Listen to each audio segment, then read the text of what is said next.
Hi hello ഇന്ന് നമ്മൾ വന്നിട്ടുള്ളത് +1 സോഷ്യോളജിയുടെ വെയിറ്റേജ് വീഡിയോ ആയിട്ടാണ്. ഓരോ ചാപ്റ്ററിലും ഏകദേശം എത്ര മാർക്ക് വെയിറ്റേജ് ഉണ്ടെന്നുള്ളത് നമുക്ക് ജസ്റ്റ് ഒന്ന് പരിശോധിക്കാം.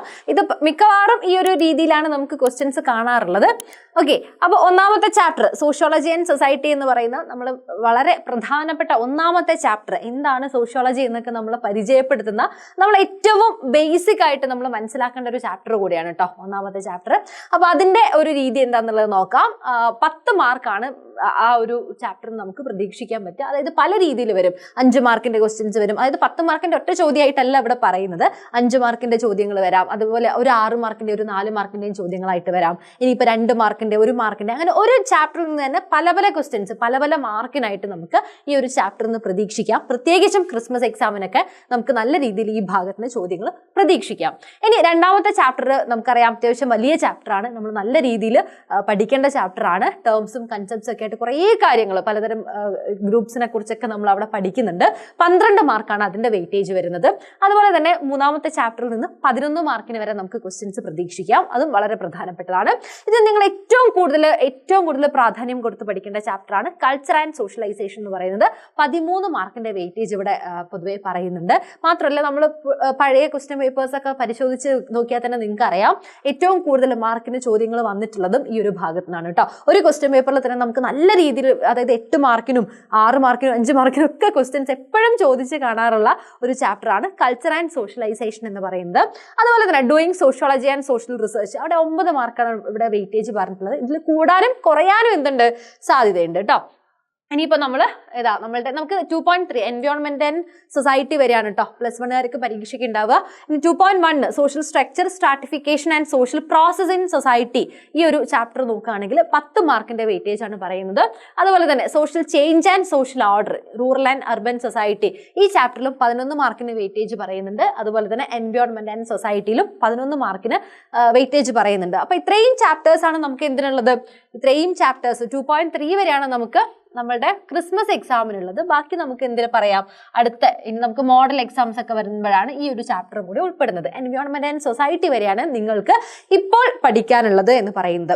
ഓക്കെ, അപ്പൊ ഒന്ന് ശ്രദ്ധിച്ചേ, ഈ ഒരു സെക്കൻഡ് പാർട്ടിലുള്ള ഈ ഒരു ചാപ്റ്റർ ഡീറ്റെയിൽസ് നോക്കിയാൽ തന്നെ അറിയാം 3ഉം അത്യാവശ്യം വെയിറ്റേജ് ഉള്ളതാണ്. അതായത് നമുക്ക് പാർട്ട് 1 പാർട്ട് 2 എന്നില്ലെങ്കിലും രണ്ടാമത്തെ ഭാഗത്തേക്ക് നോക്കുന്ന സമയത്തുള്ള 3 ചാപ്റ്ററിനും നല്ല പ്രാധാന്യമുണ്ട്.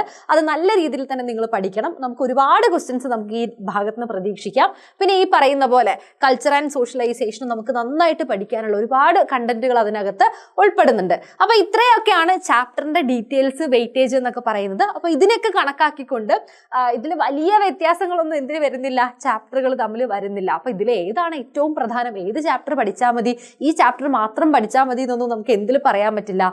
സോഷ്യോളജിയെ സംബന്ധിച്ച് പറയാൻ പറ്റില്ല. എല്ലാ ഭാഗത്തു നിന്നും ചോദ്യങ്ങൾ വരും. 10-29 ചോദ്യങ്ങൾ ഉണ്ടാവില്ലേ. അപ്പൊ അതിനകത്ത് നമുക്ക് എന്തിനുള്ള ഒരു സാധ്യതയുണ്ട്. എല്ലാ ചാപ്റ്ററിനും ക്വസ്റ്റ്യൻസ് ഉൾപ്പെടുത്താനുള്ള സാധ്യത അതിനകത്ത് തന്നെ ഉള്ളതുകൊണ്ട് നമുക്ക് എന്ത് ചെയ്യാം, ഈ പറയുന്ന കാര്യങ്ങൾ ഈ പ്രധാനമാണെന്ന് പറയുന്ന ഈ ചാപ്റ്റേഴ്സിനകത്ത് നിന്ന് ഏറ്റവും പ്രധാനപ്പെട്ട കാര്യങ്ങൾ നന്നായിട്ട് പഠിക്കുക. അല്ലാത്ത മുഴുവൻ കാര്യങ്ങളും വായിച്ച് മനസ്സിലാക്കുക എന്നുള്ളതാണ് നമുക്ക് ഇവിടെയുള്ള ആകെയുള്ള ഒരു ചോയ്സ് എന്ന് പറയുന്നത്.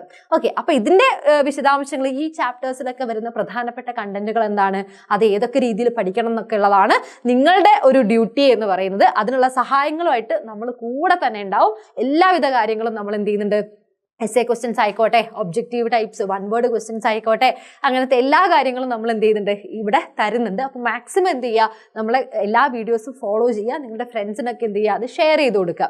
ഓക്കെ, അതുപോലെ തന്നെ നമുക്ക് കൃത്യമായിട്ട് ലൈവ് സെഷൻസും ഉണ്ടാവും. അതിനകത്ത് നമുക്ക് ചാപ്റ്റർ റിവിഷനും മറ്റു കാര്യങ്ങളൊക്കെ ഉണ്ടായിരിക്കും.